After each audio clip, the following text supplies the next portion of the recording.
제11편 다윗의 시 인도자를 따라 부르는 노래.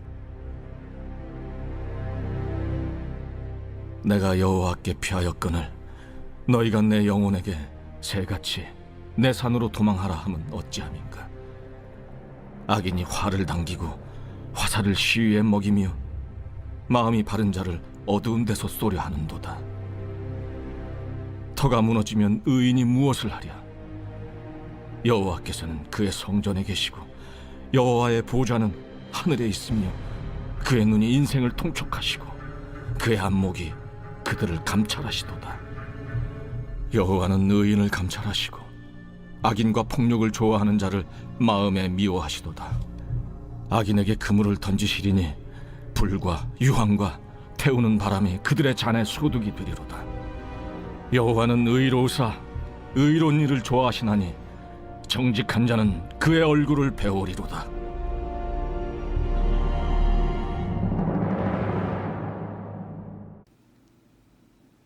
샬롬, 여러분 반갑습니다. 오늘도 큐티로 여는 기막힌 하루입니다. 오늘 우리에게 허락하신 본문은 시편 11편 1절부터 7절 본문으로 그의 얼굴을 배우리로다의 제목입니다. 그의 얼굴을 배우려면 첫 번째로 여호와께 피해야 합니다. 이 시의 배경은 사무엘상 18장 8절부터 19장 7절까지인데요. 다윗의 생애에 고난이 시작되는 본문입니다. 전쟁에서 돌아온 다윗을 향해 사울은 천천히요 다윗은 만만이라는 백성들의 찬양에 사울은 다윗을 주목하기 시작합니다. 그래서 다윗은 매일매일의 위험한 삶으로 연결되는 시간이 이제 시작되었던 것이지요. 이런 다윗이 본문에 의하면 스스로 순수하고 하나님을 향한 신뢰를 버리지 않았지만 의지가 약한 지지자들에게 둘러싸여 있었던 것 같습니다. 그들은 다윗을 보호하기 위해서라도 예루살렘을 떠나 다가오는 위험을 피하라고 조언을 한 것입니다. 목숨의 위협이 닥칠 때 누군가가 도망치라는 조언은 매우 그럴싸합니다. 왜냐하면 실질적으로 눈앞에 위험이 있고 그 어느 것으로부터도 안전이 보장된 것이 없을 때는 사람이라면 누구든지 안전한 곳을 찾는 것이 본능이기 때문입니다. 다윗을 둘러싸고 있는 주변에서는 우선 도망을 해야 한다는 조언을 할 정도로 어쩌면 그 상황은 너무나 심각해서 어떤 저항도 할 수 없었던 것 같습니다. 이렇게 생명의 위협을 당하고 있는 환경에서도 측근들의 우려와 염려에 간곡함에도 불구하고 다윗은 자신을 지키실 분은 하나님이라는 것을 알았기 때문에 하나님께 피했던 것입니다. 이때 다윗은 측근들을 향해 너희가 내 영혼에게 새같이 내 산으로 도망하라고 하는 것이냐면서 오히려 나무라고 있지만 사실상 환경은 만만치 않았던 것이지요. 도망을 해야만 할 정도로 악인들이 활을 당기려고 어두운 곳에서 매복하여 언제든지 다윗을 비롯한 측근들을 쏠 준비를 이미 마쳤기 때문입니다. 이 두려움이 얼마나 공포스러웠던지 3절에서는 터가 무너지면 의인이 무엇을 하리랴 하면서 자신을 둘러싸고 있는 측근들을 깨우고 있습니다. 본문에서는 터라는 단어가 유일하게 시편에서만 등장하는 단어인데요. 사회 즉 공동체를 이루고 있는 그 안에서 지켜지는 질서를 의미한다고 합니다. 다시 말해 터가 무너지면이라는 것은 그동안 평범하게 지켜왔던 도덕적 가치와 시민 정신이 대격변을 맞아서 혼란스러웠음을 표현하고 있습니다. 다윗을 보호하기 위해 다윗 옆에 있지만 생명의 위협이 모두를 불안하게 하기 때문에 그동안 가지고 있던 가치관으로는 도저히 살아낼 수 없는 시대적 배경을 말해주고 있습니다. 우리가 사는 동안 시험의 때와 위협과 같은 사건은 누구에게나 찾아올 수 있습니다. 그때마다 다윗처럼 여호와께 피하는 자와 새처럼 산으로 도망하라고 하는 자, 또 아니면 자신이 새처럼 도망을 하는 자가 있을 것입니다. 저는 결혼 15년 차에 가정 경제를 책임져주지 않는 남편 곁을 떠나는 것이 두 아이를 지키는 것이고 그나마 교육이라도 시킬 수 있다고 생각했었습니다. 하나님께서 묶어주신 가정이라는 것에 양심의 소리는 있었지만 전혀 들리지 않았습니다. 오히려 합리적이길 바라는 마음에 이혼 작전 기도를 금식까지 하면서 3번씩이나 했고 그것도 혼자 한 것이 아니라 집사님들까지 함께 기도해 달라고 하면서 가정의 터를 무너뜨리기 위한 활을 당기고 화살을 시위에 먹였었던 것입니다. 이혼의 산으로 도망가는 길만이 살 길이라고 여겼었습니다. 이혼 소리를 들이대면 도망만 가는 남편에게 당신이 우리를 책임질 수 없다면 나라에서라도 한부모 가정의 혜택을 받고 생활할 수 있도록 해달라고 하면서 그것도 먹히지 않으니까 아이들과 나를 사랑한다면 진짜 눈꽃만큼이라도 사랑한다면 도장을 찍어달라고 사정사정을 했었습니다. 간증 페스티벌에 오셨던 김상건 장로님의 전 아내분도 저와 똑같은 말씀을 하셨더라고요. 장로님께서는 전 아내의 그 말에 도장을 찍었다고 하셨는데 그때 남편은 절대로 도망을 찍어주지 않더라고요. 그런 남편이 그 당시에는 너무너무 이기적으로 보였습니다. 김상건 장로님께서 남편에게 별명을 지어주셨는데요. 우라통 남편이라고 지어주셨습니다.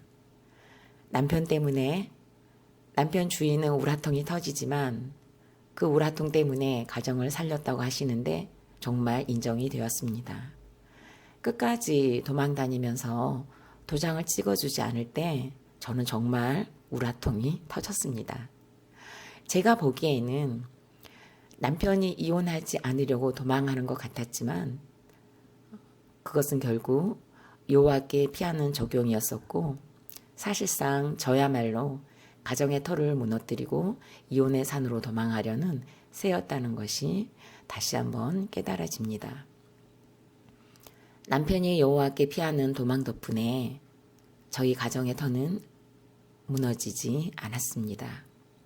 그랬기에 또 구속사가 임하였고 저희 부부가 함께 여호와께 피하는 시간을 만들어가고 있는 은혜 안에 있습니다. 항상 우라통이 터지도록 무책임한 남편이었지만 도장을 찍지 않았던 모습이야말로 가장 가장답고 가장 남편답고 가장 아버지다운 가장 가정을 잘 책임지는 모습이었음을 다시 깨닫습니다. 오늘 다시 한번 집에 가서 남편에게 이혼 소리에 도장을 찍어주지 않아서 고맙고 감사하다는 말을 해야 할 것 같습니다. 불같은 시험과 죽을 것 같은 환경과 사건이 올 때 우리는 어떻게 해야겠습니까? 도망치고 피하려고 하는 것이 아니라 다윗처럼 여호와께 피하는 저와 여러분이 되기를 간절히 소망합니다. 질문해 보겠습니다.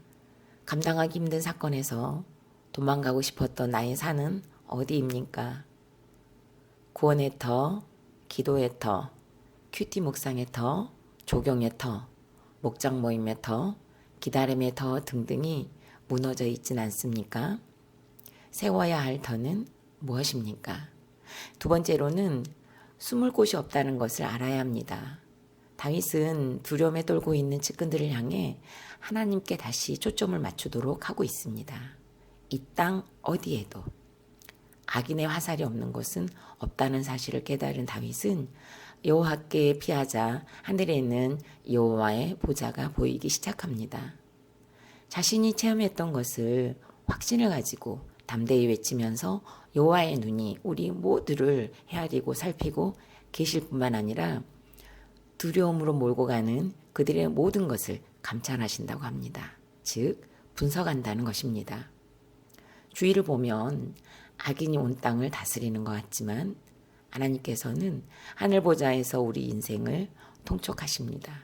그러기에 우리가 숨을 곳은 사실상 하나님 외에 다른 곳은 존재하지 않습니다. 그러나 악인과 폭력을 좋아하는 자들은 하나님께서 지켜보고 계시다는 자체를 인식하지 못합니다. 우리 인생의 악한 모습들을 살피고 헤아린다는 것을 깨닫지 못하기 때문에 숨으려고도 하지 않죠.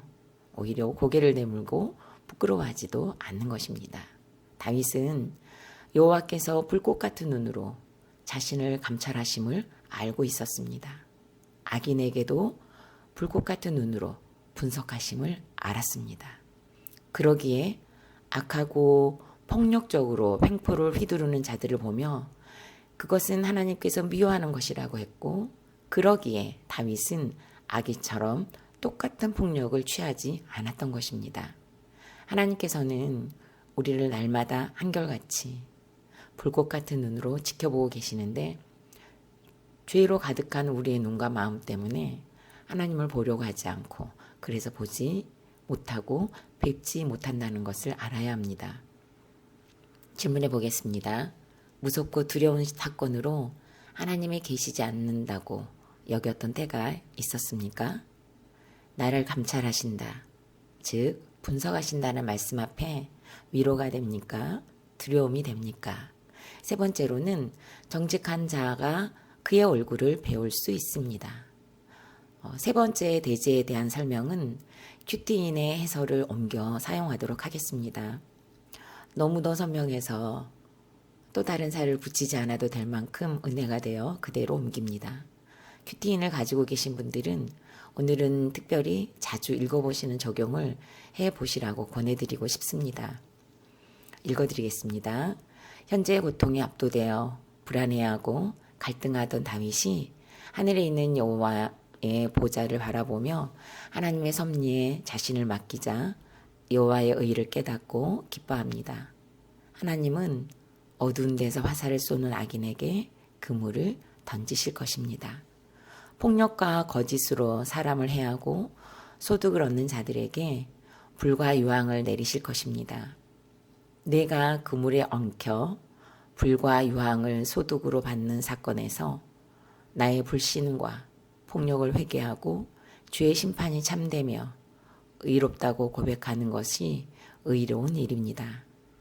나의 죄를 정직하게 인정하고 주께 피하는 자는 주의 얼굴을 뵙게 될 것입니다. 아멘. 저는 어린 시절의 상처와 피해의식과 계속 만나고 있는 중입니다. 그때를 떠올리기만 해도 혈기와 분노, 복수심과 폭력성이 있는 페르나적인 저의 모습이 덩달아 드러나고 있습니다. 친정엄마와 같이 살지 않았더라면 몰랐을 사건들과 현상들이 쉬지 않고 벌어지는 어제와 오늘입니다.